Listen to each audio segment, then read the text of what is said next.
what is missing is people think about the great opportunity you have to talk with supporters to engage them more fully and more closely with the work that you do and the impact you have and the results that you're able to create. I wanted to zoom out a little bit and talk more conceptually and more sort of in the context in which you do the work, and offer a few things to that. And then I have two sets of 2 questions each that I want you to talk to each other about in small groups and then kind of report back and sort of generate some lists.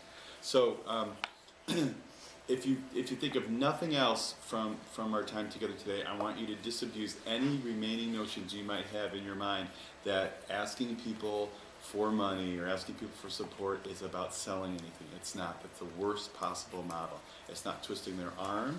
It's not trying to convince them of anything. It's not trying to promote. It really is much more about listening for where the intersection of their hopes and dreams and passions and what they want to see the world to be, where that Venn diagram intersects with the work that you do. And it's about inviting them to have the opportunity to have the joy of participating in that. So it is much sort of a servant kind of approach, and you're helping to facilitate. And the second thing to remind you of is that the time frame for that is their time frame. Your organization and your work as a development volunteer, you have your own set of schedules and things you need, and pressure you feel, and budgets that have to happen, and bills that have to get paid, and all that kind of stuff. But it really becomes very, very donor-centric for if and when and how much they're able to engage. So it really is about cultivating a quiet, silent place to be able to listen to that information, help reflect that back to the person whom you're speaking with, and then they get to drive that. So the third thing I'd mention to you then is that you're not in control of this, and that's a good thing. You don't have to be, you don't want to be. It really is helping those individuals feel a greater sense of how they can engage more closely with you. So the whole for-profit model of selling is one I want you to totally remove from your mind and really embrace what is in your DNA anyway in the work that you do, right? So it's about serving and about building connection and about listening and about inviting people to participate in a kind of ever-widening circle of support. And just always remember that. A no is just not a yes yet. So you're engaging in relationship and you're stewarding that relationship. And if you want to think like a gardener, you plant seeds. Sometimes you're able to see the bloom that happens from that seed planting. Sometimes people who follow you years from now might see that. There needs to be some dormant time, which we hope ends at some point soon, because we've been through a little dormant time called winter, right? So we know there's a natural life cycle to development as well, and it's going to take whatever time it's going to take. So any sense of desperation or trying to convince people or feeling like the reason you came back from a meeting with someone without a gift or without a yes is within your control, it's not. Every contact you have that comes from that place of being respectful and helping that donor who already has indicated at some level they're supportive of the work you do, right? Because I think are you asking prospects or you're asking people who've already given money? Already given. All right. To some extent. So these are people who have signaled something to you. And your overall job is not the short term come back with a check or come back with a promise to give. It's the longer term, what's the next step in this person's relationship with the fine work that you do? And they're going to tell you that so if you listen for it. And they're going to give you guidance if you don't come on as so strong about that kind of stuff. So that's just the kind of the context I want you to begin to think about development work in. Who here has asked for money for some organization? So I think that you have a really important work. You have a really unique organization. You have an opportunity to engage people who feel the same way at a deeper level.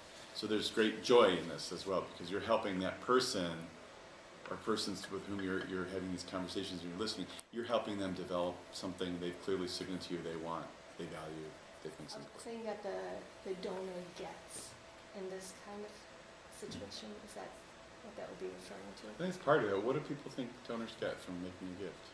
What do you get? Can you think of a gift that you've made a charitable gift that you've made. I'm not going to ask you to say what it is, but can you think of a charitable gift that you've made that you feel particularly fed you in some way, that you're proud of, that you feel good about, that, you know, what did you get from making that gift? A warm, fuzzy feeling. A warm, fuzzy feeling. Hopefully it's not bronchitis, but... No. Fuzzy feeling, you know, that I did something good. Uh-huh. Yeah. And you feel part of something, too. Connected? Right. Yeah, connected, right. Yeah.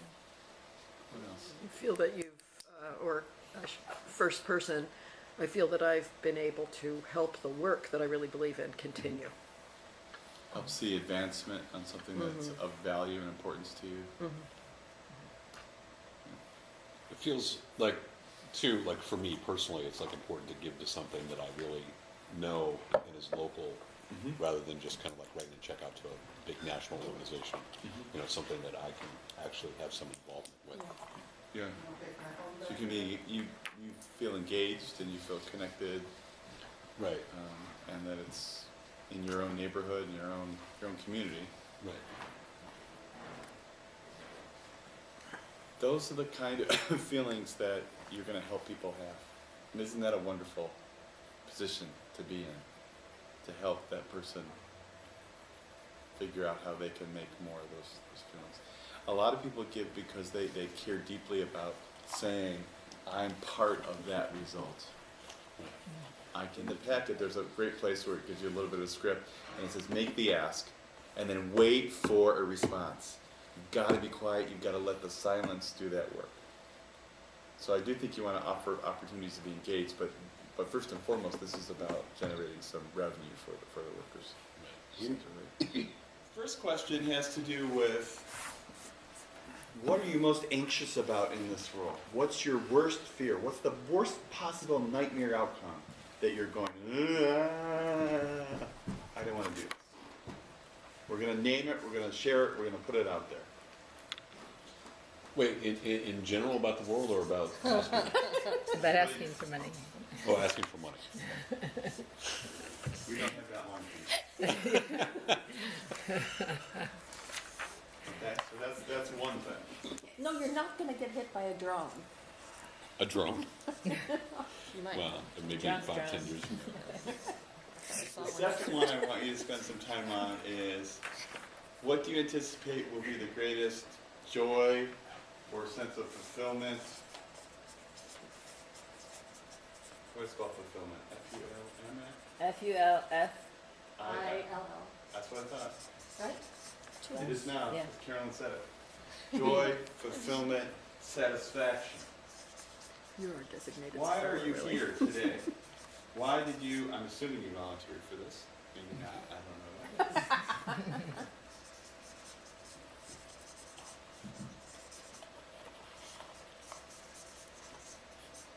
Okay.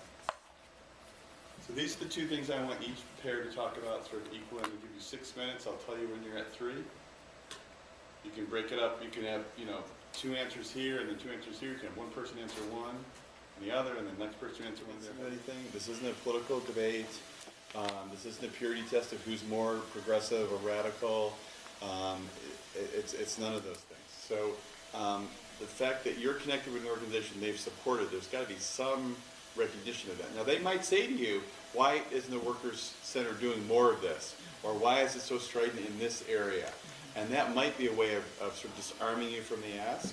You can very easily kind of say, these are important concerns to you. I want to make sure I take notes upon this. I want to get back to you on this. You're not defending, you're not agreeing, you're not supporting, you're not arguing against. You're just listening and taking in information and trying as much as possible to get back to the concept of asking them to participate with a gift. Yeah. And for $10,000, we'll tweak our view a little bit. Cheap. Oh, you're so cheap. As foundation, we had a couple zeros before we... Well, do I assume that if somebody says, why doesn't the Workers Center respond to workers, problems or something, maybe somebody who'd only heard of it as the living wage coalition, then presumably one said, well, we have a hotline. Well, you can certainly do that. You're going to have some leave behind stuff that describes the programs, but that's a real slippery slope. Well, you have a hotline. How come I don't know about the hotline? How many hours is it open? How many calls do you get? And you could rapidly get away from the real purpose of why you're there. You can always redirect that to saying, I want to take your questions back to the staff, the board, the collective, whatever group you have appropriate. And if you do that, you better be damn well sure you get back to them in a timely fashion with an answer to a specific question. That could be a test to you that says, is this organization worthy of my increased support? I'm going to give her a test. I'm going to give this task. I'm going to see what kind of response I get back. And doing it in a respectful kind of way that's not about arguing it can really put your head and shoulders above other organizations. Well, I mean, for me personally, since I'm on the leadership team, I can't really pretend not to know something that I do know. Right. But don't get distracted with that. Hey, Edie. Hey, George. I want to keep going with this list. We're going to be able to answer some of them. We're not going to be able to answer all of them.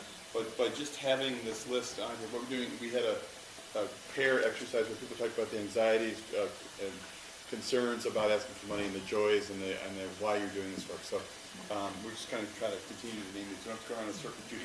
Yeah, these are lots that Linda said, but I share them. The first sense of rejection, I guess that could show up in people, just reacting to your ideas or whatever in some way, but just that they won't really go along with you. That maybe it'll become confrontational. Mm-hmm. That maybe they'll be hostile. That you'll feel you're kind of being intrusive and offensive. That they'll be kind of in a pushy role, or you are intrusive in some way. That you'll be seen as being intrusive? Yeah. So those are things that we mutually, I think, came up with, yeah. I think also Judy had said it as she doesn't want to feel like she's forcing somebody to do something. Right.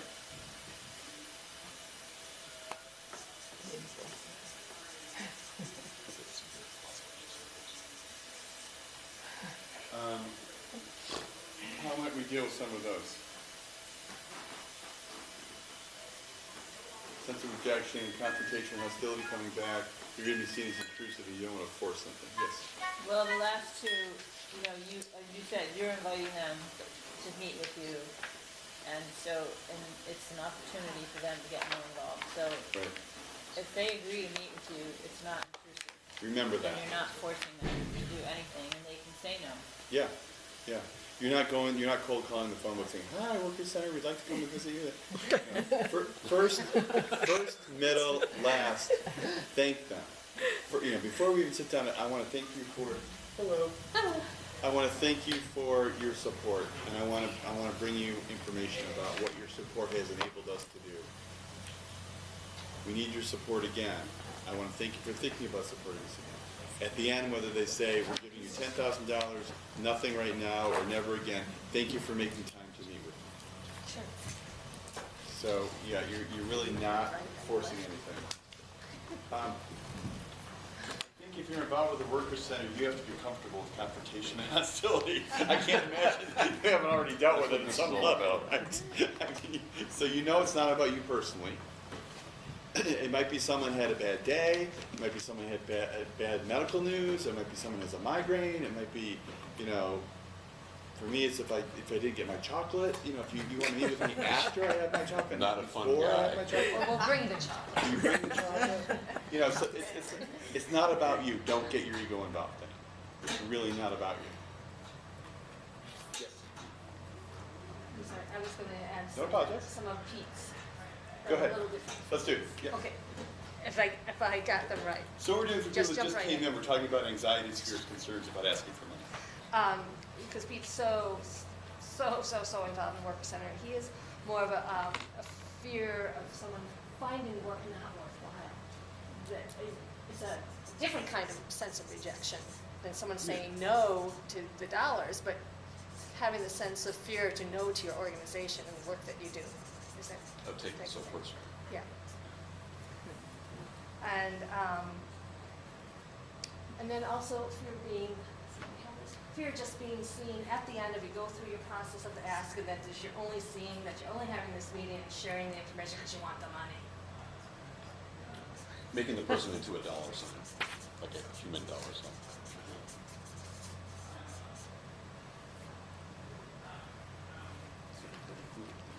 How might we deal with some of those concerns? Finding out that TCWC is not worthwhile. The dreaded imposter syndrome. If they only really found out who I was, they would never love me. No, that's bullshit. You gotta get over that. I mean, people know what you do, and people love what you do, and that fear is always there. It doesn't mean they may not have constructive criticism for you. It doesn't mean they may not want you to do something different.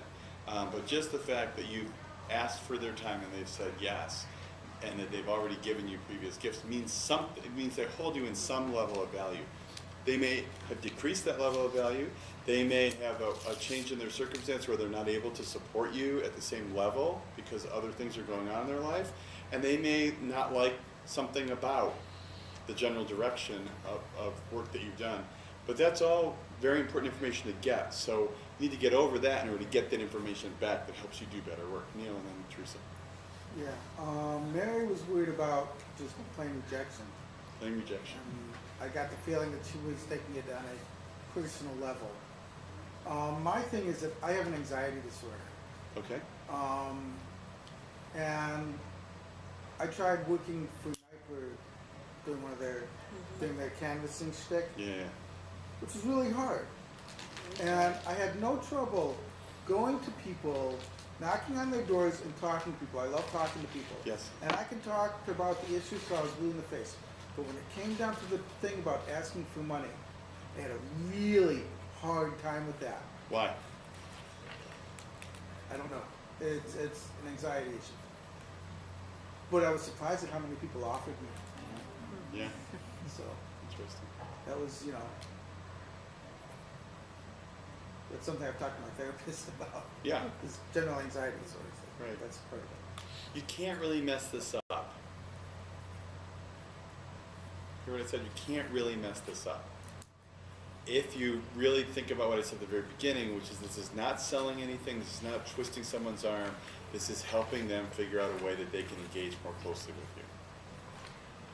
And I would say that you really need to, you might want to go in pairs where there's a lead, person takes the lead, and maybe Neil for a while you're the support and someone else is the lead, and as you see how it actually plays out, maybe that anxiety will go down, maybe it won't, we don't know. But that's always good to know that sometimes I'm in a partnership with someone, I'm in a pair, we have each other's back, we're a dynamic duo in this. The other thing is that it's not only about the money because you're thanking them, and it's about, the money's just a means, it's a tool. It can be used for evil or good. And you're asking them to consider whether they might be willing to give you more of their money to use for what you believe strongly is for good. And they've already indicated by a previous gift that they think is for good. So sometimes progressive groups, liberal groups, whatever word you want to use, feel really kind of weird about money, right? Like, oh, this is bad, or I see this at a foundation where someone inherits money they never thought they would have it. Like, what am I supposed to do with this money? It's only a tool. You have values and ethics and a mission and a track record and experience, and you keep each other in check for how to use that tool for good. And you're inviting someone to consider how they might want to add to that toolbox to use it for good. So don't let that sort of internal guilt kind of thing get you off that track.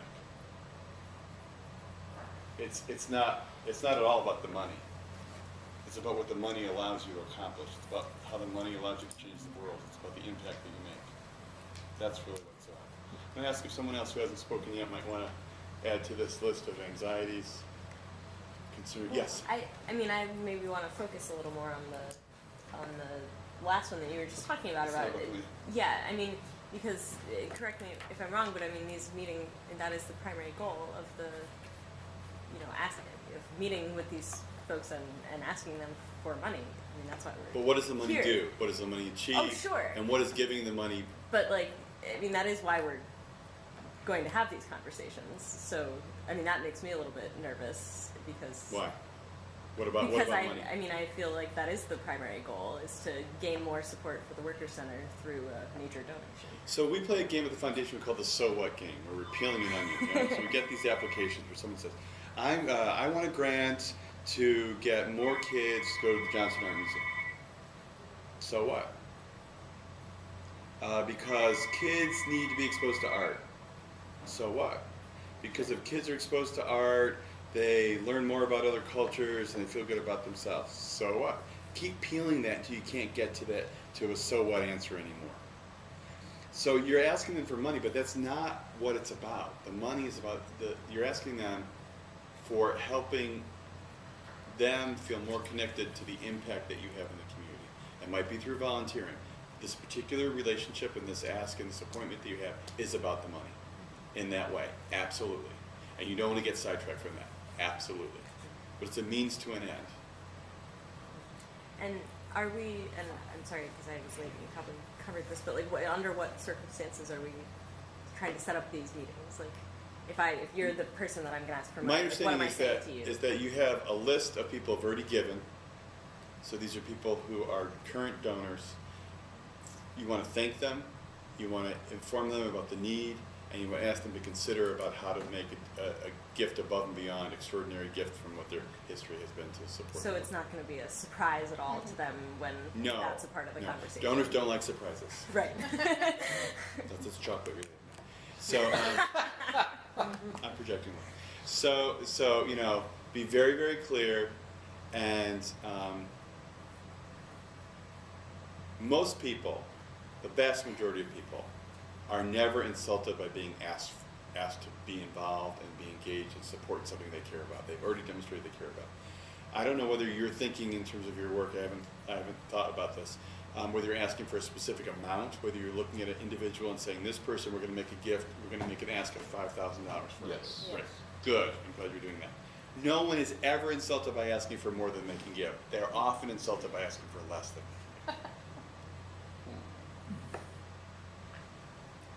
So Becky, just to answer, we have a script in there as well. So when you Okay. go to make the Yeah. phone call, we have a script that you Yeah. can kind of use as a springboard.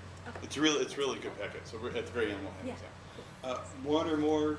One or two other anxieties, concerns. This isn't an exhaustive list. You might go back to it after you've done your first. Could I respond to one of the ones before with? Sure. I'm going to flip it over to the second half of what we have to talk about. Is what do you anticipate? Why are you doing this? What is a joy? What's a fulfillment of doing this? Let's put a few things on there. Because we love the Workers Center and we want it to keep doing what it's doing, right? Exactly. Not every, Yeah. Okay, well, let's dig down one level on that. Not everyone who's involved with the Workers Center is willing, able, or at this table now. You are. So people love the Workers Center to express their love in a variety of ways. Who's involved with the Workers Center is willing, able, or at this table now. You are. So people love the Workers Center to express their love in a variety of ways. You're expressing it in this particular way. Why? Are you going? For that's for anyone. That's not putting you on the spot. That's for anyone. Because a lot of people say things like, "Oh, I'll join your board, or I'll be part of your group," as long as they don't have to ask for money. Don't ever put anyone like that on a board, ever. That's an immediate disqualifier. But you're here doing this particular way of expressing your love. Why? Well, I am doing it actually to go up against my fears, first of all. Personal challenge? Yeah. And secondly, now that you mentioned making the connections with the people, that sounds good to me. So the flip side of it will be, though, that I will feel like they'll think that I'm developing this friendship with them just for the money. But the connection, I think, if it's a genuine one, will feel good.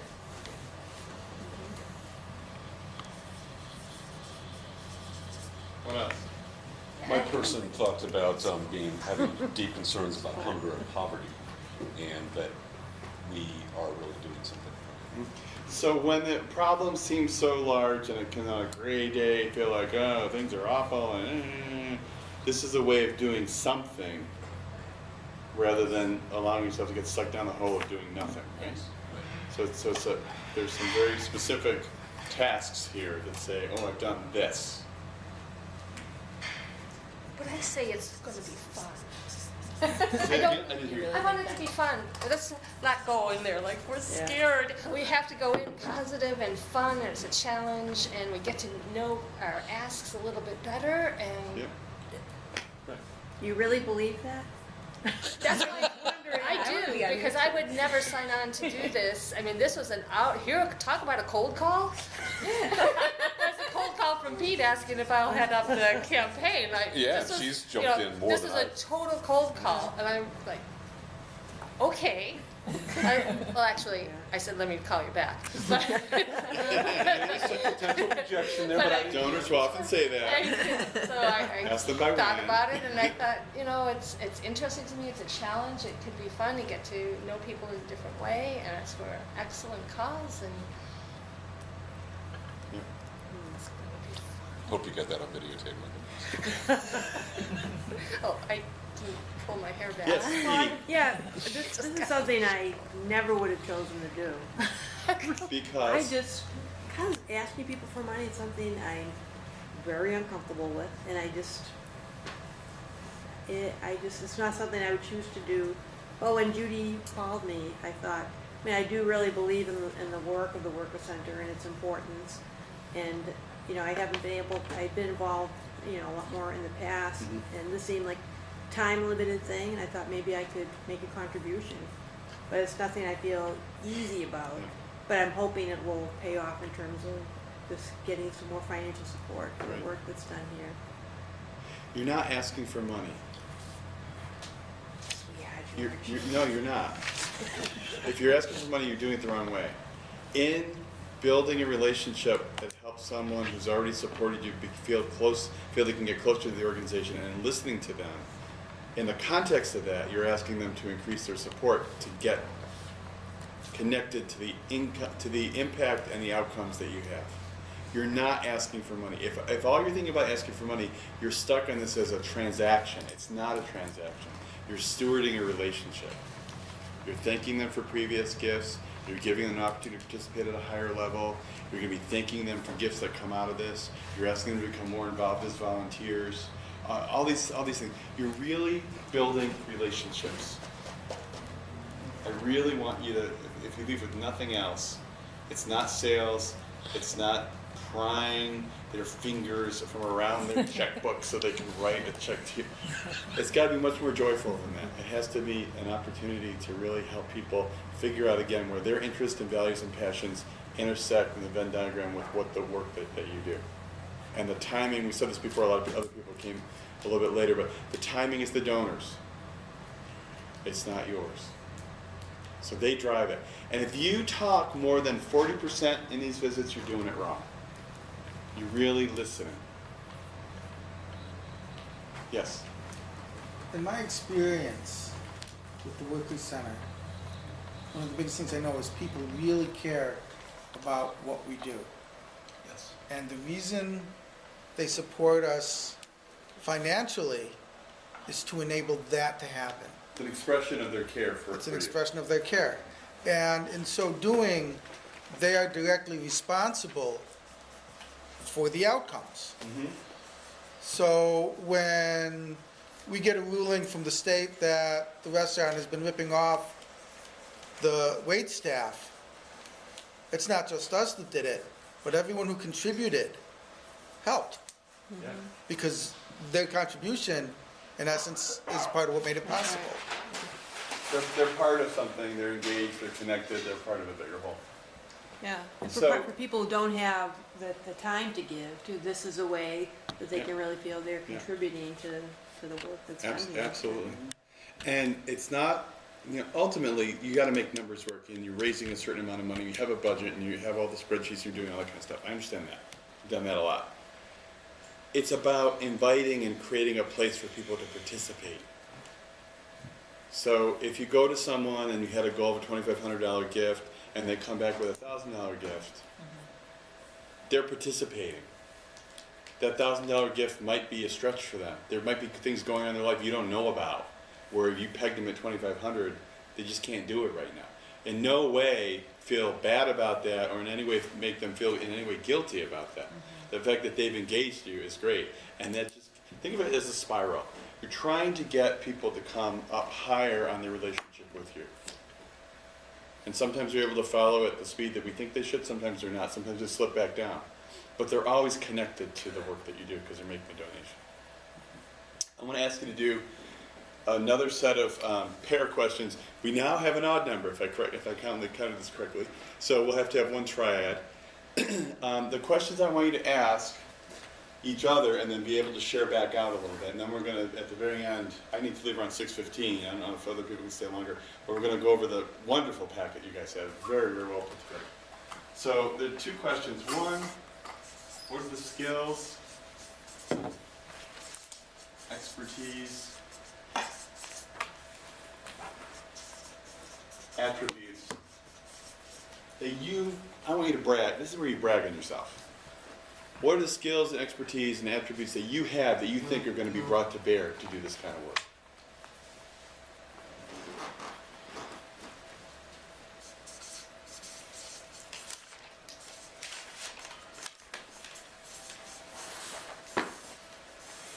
And the second, or what are the things you want to learn from each other?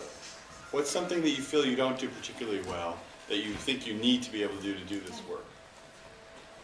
So this is where you might have assets, attributes that you could share with your group, and this is where you're asking for help and assistance to learn those different skills.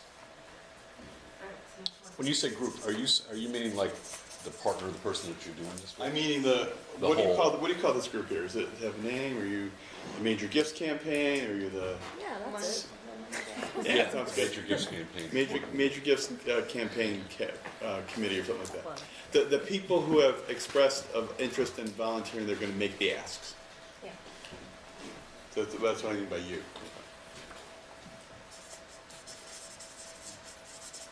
Okay, I wasn't terribly clear with that, but are there any questions? So this is how I see my skills and how I see my weaknesses? Individually, yes. And Yep. shared with the other person? Yep, yeah. Like, what would I say about the first one? I'm not shy, right? That's an attribute I have. I'm happy to talk and listen to anyone. I love meeting new people that I don't know. For me, something I want to learn from someone else is keeping better written records of a visit. So we get a sense of your team, where you're strong, where you're weak, how we can learn from each other and exchange those skills. So we give you a total of 6 minutes in pairs again. I'll tell you when you're 3 minutes through.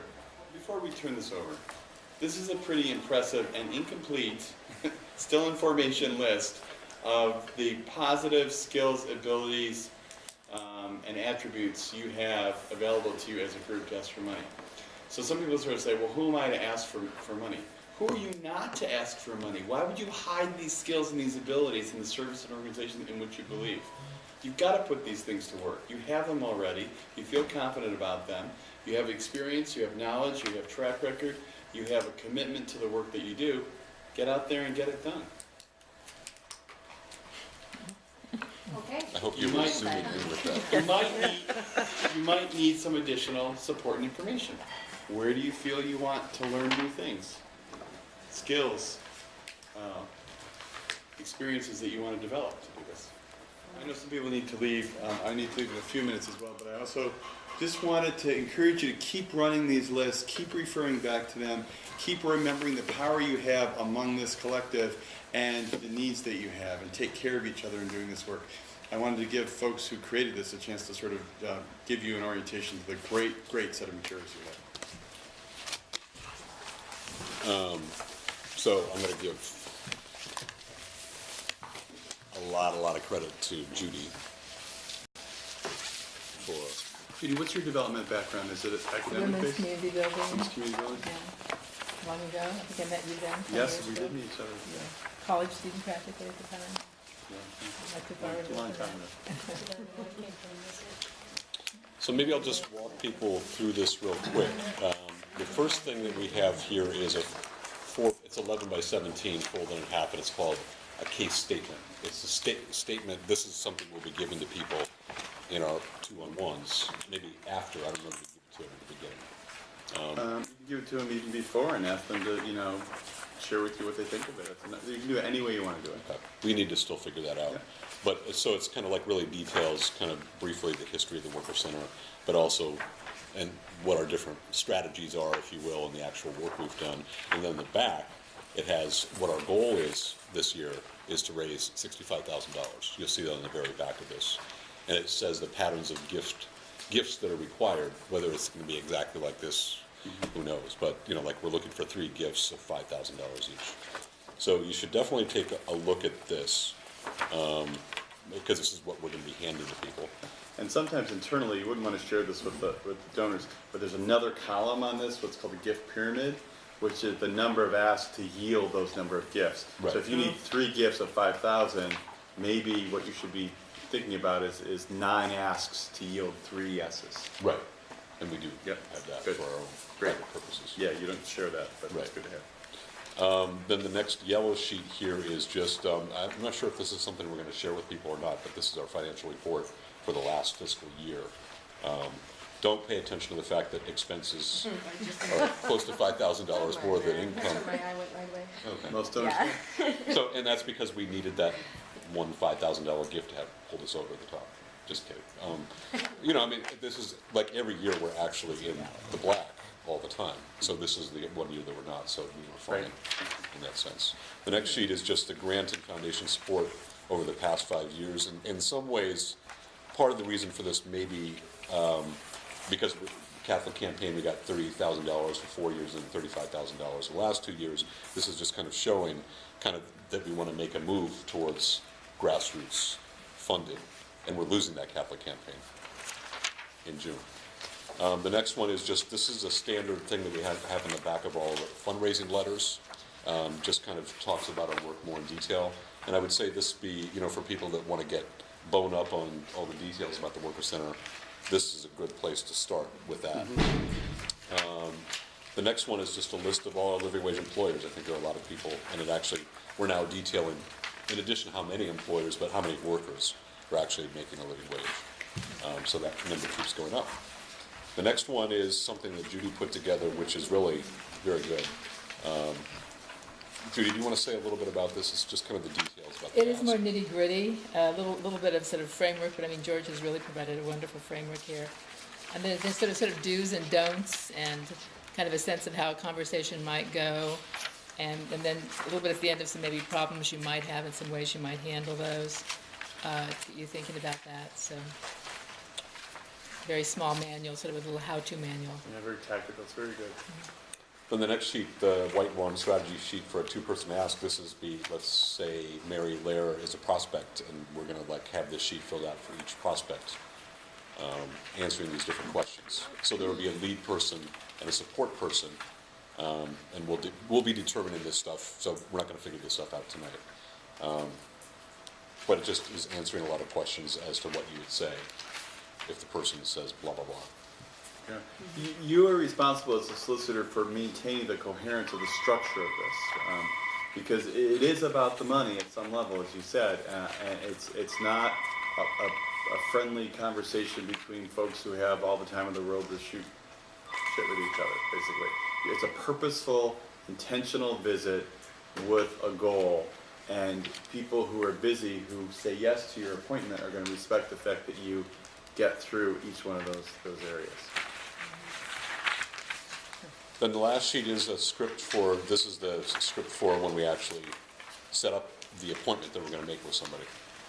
And, you want to use this, I would say it's like a rough guideline. You don't want to sound like you're reading from a script, I don't think.